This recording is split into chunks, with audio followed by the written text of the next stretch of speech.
واقعہ بیان کیا ہے، بڑا عبرتناک واقعہ ہے. کیا تم چاہتے ہو یہ واقعہ پھر دہرایا جائے، یہ تاریخ پھر دہرائی جائے؟ ایسے کانوینٹ زدہ مسلمان، ایسے سیکولر مسلمان، ایسے ماں باپ کے نافرمان مسلمان کیا پھر دوبارہ جنم لیں؟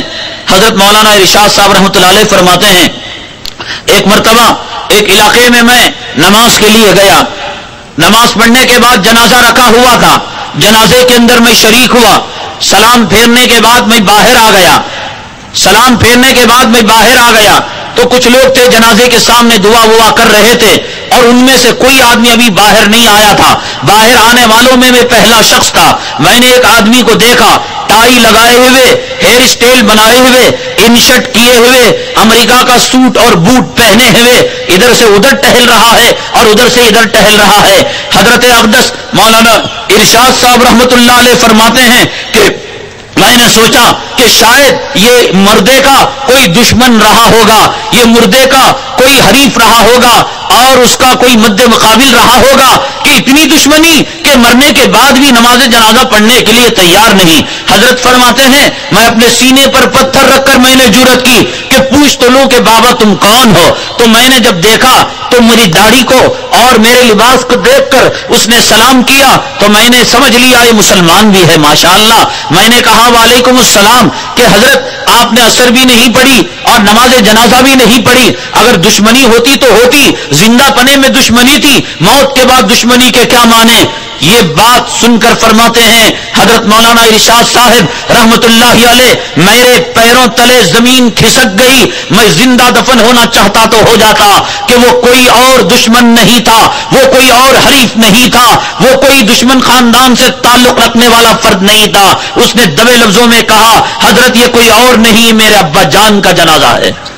مولانا ارشاد صاحب نے فرمایا کہ آپ اپنے ابا کی جنازہ نہیں پڑھتے.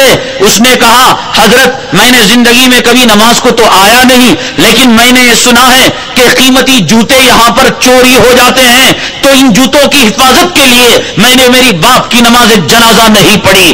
کانوینٹ کے غلاموں، کانوینٹ کے اندر جو ہے اسلام کی مخالف تعلیم دینے والے دل داداؤں، اگر ایسی نافرمان اولاد پیدا کرنا ہے کہ کل تم مرو گے زمزم کے قطرے پوچھو گے، تمہاری اولاد تمہیں دینے کے لیے تیار نہیں ہوگی. تم ایڑیاں رگڑو گے اور اولاد سے امید کرو گے کہ کلمہ طیبہ کی تلقین کرو گے، لیکن تمہارے بچوں میں کسی کا برتھ ڈے ہوگا وہ کہیں گے happy birthday to you, اور تم تڑپو گے کہ ان کے سامنے یاسین پڑھا جائے، تم تڑپو گے کہ تمہارے سامنے اللہ کے کلام کی تلاوت کی جائے. یہ کانوینٹ زدہ مسلمان کہے گا نہیں مجھے ڈیوٹی کو جانا ہے، کفن والے کو کہہ دینا ذرا فون کر دینا، وہ غسل والے کو کہہ دینا دیکھ لینا کل یہ وقت نہ آئے یہ نوبت نہ آئے. یہ وقت آنے سے پہلے، یہ نوبت آنے سے پہلے، کوئی تسلیمہ نسرین پیدا ہونے سے پہلے، کوئی عصمت چغتائی پیدا ہونے سے پہلے، کوئی بش کا پلہ پیدا ہونے سے پہلے اللہ عمر کو شکست دینے والا کیا یہودی تھا؟ کیا اسامہ کو شکست دینے والا کیا یہودی تھا؟ یہی آستین کے سامنے ناردن الائنس والے کیا مسلمان نہیں تھے؟ یہی کانوینٹ زدہ مسلمان تھے. وہ بھی افغانستان میں امریکہ کی حکومت نہیں چاہتے تھے، لیکن وہ سیکولرزم چاہتے تھے، وہ جمہوریت چاہتے تھے، وہ طالبان کی کٹر اسلامی مملکت اور اسلامی ریاست کو نہیں چاہتے تھے. ایک طرف ملا عمر کا ٹولہ تھا اور دوسری طرف ناردن الائنس کا ٹولہ تھا. اگر یہ ٹولہ نہ ہوتا قیامت تک امریکہ افغانستان کے اندر قدم نہ رکھتا. اس گھر کو آگ لگی گھر کے چراغ سے. اگر مسلمان تباہ ہو رہا ہے اسی کانوینٹ زدہ مسلمان سے تباہ ہو رہا ہے. مسلمانوں میں اللہ کا واسطہ دے کر کہتا ہوں اب 1 سال کی بھی مہلت نہ دینا اپنے بچے کو کہ چلو مولوی صاحب اگر جون سے پہلے مئی میں تقریر ہو چکی ہوتی تو میں ایڈمیشن نہ دلایا ہوتا. اللہ کی قسم کل موت اگر آ جائے. ہمارے بزرگوں نے ایک واقعہ بیان کیا ہے کہ ایک بچے کو اسکول کے اندر کانوینٹ کے اندر اس کا یہ ذہن بنایا گیا کہ دیکھو کہ جب انسان بھوکا رہتا ہے اور انسان پیاسا رہتا ہے تو کمزور ہونے لگتا ہے، اور کمزور ہوتا ہے تو دماغ کام کرنے نہیں لگتا.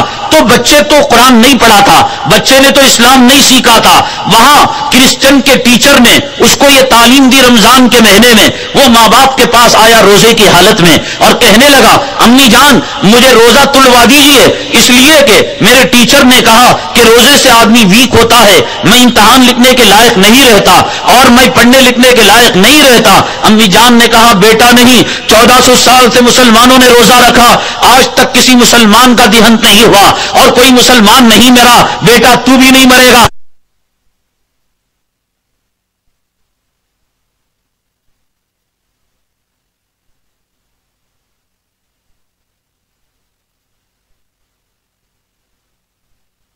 جانے میں اسلام نہیں سیکھا تھا، وہاں کرسچن کے ٹیچر نے اس کو یہ تعلیم دی رمضان کے مہینے میں، وہ ماں باپ کے پاس آیا روزے کی حالت میں اور کہنے لگا امی جان مجھے روزہ تلوا دیجیے، اس لیے کہ میرے ٹیچر نے کہا کہ روزے سے آدمی ویک ہوتا ہے، میں امتحان لکھنے کے لائق نہیں رہتا اور میں پڑھنے لکھنے کے لائق نہیں رہتا۔ امی جان نے کہا بیٹا نہیں، 1400 سال سے مسلمانوں نے روزہ رکھا، آج تک کسی مسلمان کا دیہنت نہیں ہوا اور کوئی مسلمان نہیں مرا، بیٹا تو بھی نہیں مرے گا۔ لیکن ماں بیٹے کو سمجھانے میں ناکام رہی، اس لیے کہ ماں نے کبھی قرآن نہیں چھویا تھا، ماں نے کبھی اسلام کی تعلیم کو نہیں پہچانا تھا، اپنے بڑوں کو بھوکا پیاسا رہتا ہوا دیکھا، خود بھی بھوکی پیاسی رہ گئی، بچے کو مطمئن کر نہیں پائی۔ بچہ سائنس کی لینگویج میں، ٹیکنالوجی کی زبان میں، طب کی میڈیکل کی زبان میں سمجھنا چاہتا تھا اس بھوک اور پیاس کی حالت میں بھی مجھے فائدہ ہے، تو چنانچہ جب ماں سمجھانے میں ناکام رہی تو بچے نے روزہ توڑ دیا۔ ہمارے عالم نے بتلایا کہ سورج کے غروب ہونے سے پہلے روزہ توڑ کر اس نوجوان کا انتقال ہو گیا۔ قوم کے نونہالوں، قوم کے لوگوں مجھے بتاؤ کہ مرتد ہو کر جو وہ مرا، روزے کو توڑ کر جو وہ مرا، کلام پاک کی ایک آیت کے انکار سے آدمی کافر ہو جاتا ہے، قرآن شریف کی ایک حرف کے انکار سے کافر ہو جاتا ہے۔ ایک روزہ فرائض میں سے ایک فرض ہے، اگر کوئی اس کا انکار کرتا ہے وہ کافر ہو جاتا ہے۔ جس نے کرسچن ٹیچر کی بات کو سن کر روزے کو توڑا اور سورج کے غروب ہونے سے پہلے اس کا انتقال ہو گیا، مجھے بتاؤ اللہ کے لیے ایمان کی حالت میں اس کا انتقال ہوا یا کفر کی حالت میں اس کا انتقال ہوا؟ آج کتنے جنازے ایمان سے ہٹ کر ہوتے ہوں گے، آج کتنے جنازے کفر پر اٹھتے ہوں گے۔ کیا تم یہ چاہتے ہو؟ یاد رکھو ہماری نمازیں ہمارے اولاد کو کام نہیں آئیں گی۔ ارے ہم کس کھیت کے ملی؟ امام بخاری رحمت اللہ علیہ جس کے بارے میں کہا گیا کہ اصح الکتاب بعد کتاب اللہ تعالی صحیح البخاری، اللہ کی کتاب کے بعد دنیا میں اگر کہیں صحیح ترین کتاب ہے وہ صحیح بخاری ہے۔ امام بخاری اپنے خاندان کو نہ بچا سکے، اس بخارا اور سمرقند کی مسجدوں کے اندر ڈانس اور کلب بن گئے جب انہوں نے عیسائیوں کی تعلیم کو سینے سے لگایا۔ امام بخاری جن کی کتاب حدیثوں کے اندر مستند ترین کتاب ہے، وہ اپنے خاندان اور قبیلے کو نہ بچا سکے تو ہم کون ہوتے ہیں کہ ہماری نمازیں ہماری اولاد کو بچا دیں گے؟ حضرت یعقوب علیہ السلام پیغمبر، کیا انہوں نے اپنی اولاد کو شرک کی تعلیم دی ہوگی؟ کیا انہوں نے اپنی اولاد کو کانوینٹوں میں پڑھایا ہوگا؟ کیا انہوں نے اپنی اولاد کو موت سے پہلے جمع کر کر نہیں کہا ام کنتم شہداء اذ حضر یعقوب الموت اذ قال لبنیہ ما تعبدون من بعدی؟ میرے بچوں میری روح اس وقت قبض ہوگی جب تم میرے ہاتھ پر عہد و پیمان کرو کہ جس طرح میری زندگی میں تم کفر نہیں کیا کرتے تھے، شرک نہیں کیا کرتے تھے، میری موت کے بعد بھی تم ایمان پر قائم رہو گے۔